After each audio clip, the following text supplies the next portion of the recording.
สู่ส่องเด็กล่าสตูดิโอมื้อนี้เฮาสิพากันมายามเบ็ดเนาะ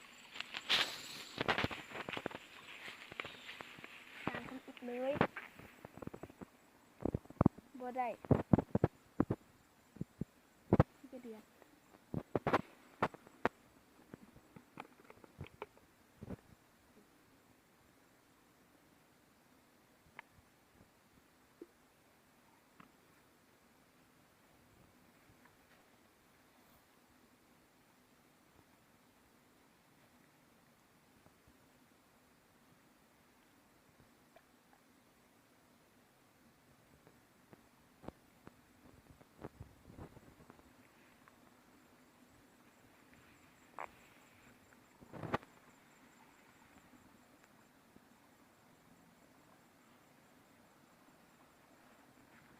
ไปพยายามล้างต่อไปเลย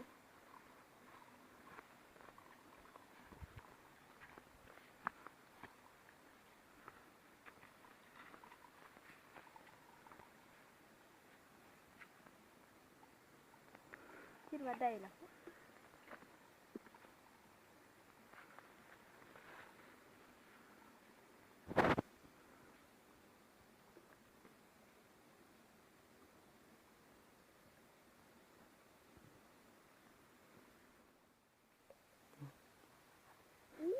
พอได้แล้วเนาะ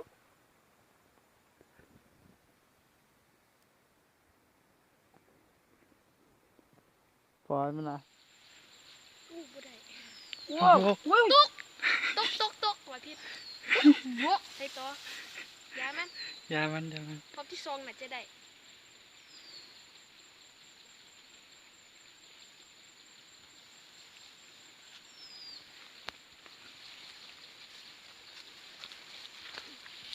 อุ้ยบวกบวกเส้นเนี่ย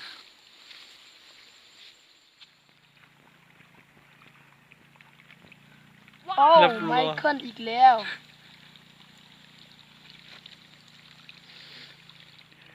โอ้ยใหญ่ ตัวใหญ่อีหลีเนาะ แค่เลยอ่ะ เนาะ แค่มันปล่อยมัน ว้ายนี่ไง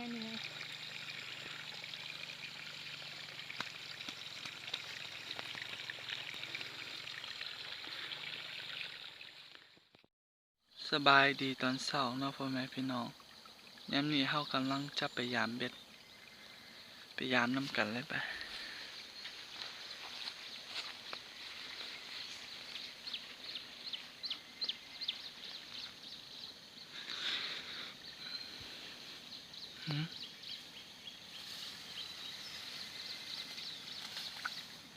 โอ้ได้ปลาตัวหนึง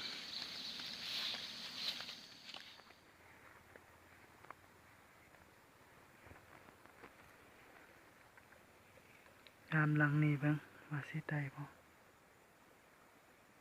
โอ้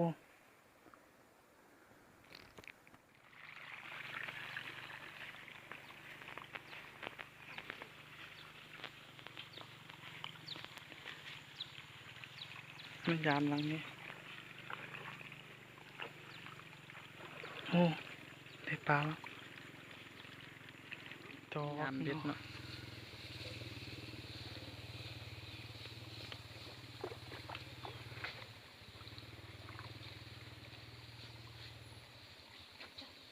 ไม่ขึ้นลูกปลา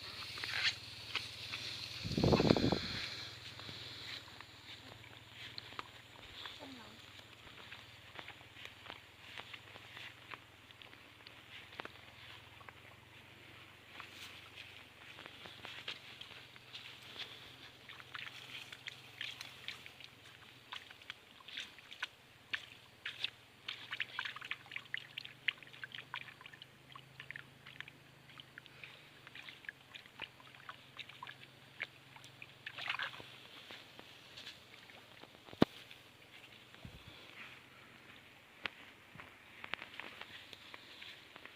ไม่ขึ้นต้องพูด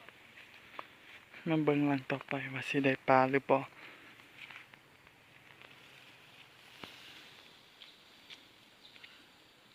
หลังนี้ก็บ่ได้เบิ่งหลังนี่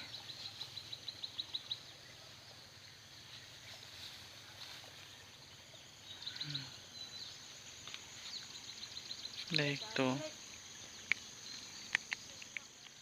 ไปเบิ่งล้างต่อไปกัน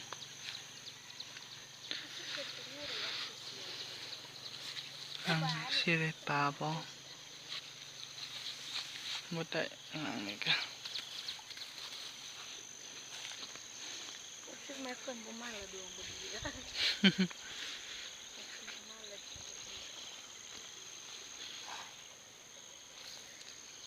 เอาได้ เรือตัวนั้นมันเพิ่งกิน นั่นแหละ เรือน่าขี้เกียจบ่มีเลย ก็ว่าน่าจะกินมาแต่ว่านนี่เนาะ ก็กินแต่ เบิ่งล้างนี่สิได้ปลาบ่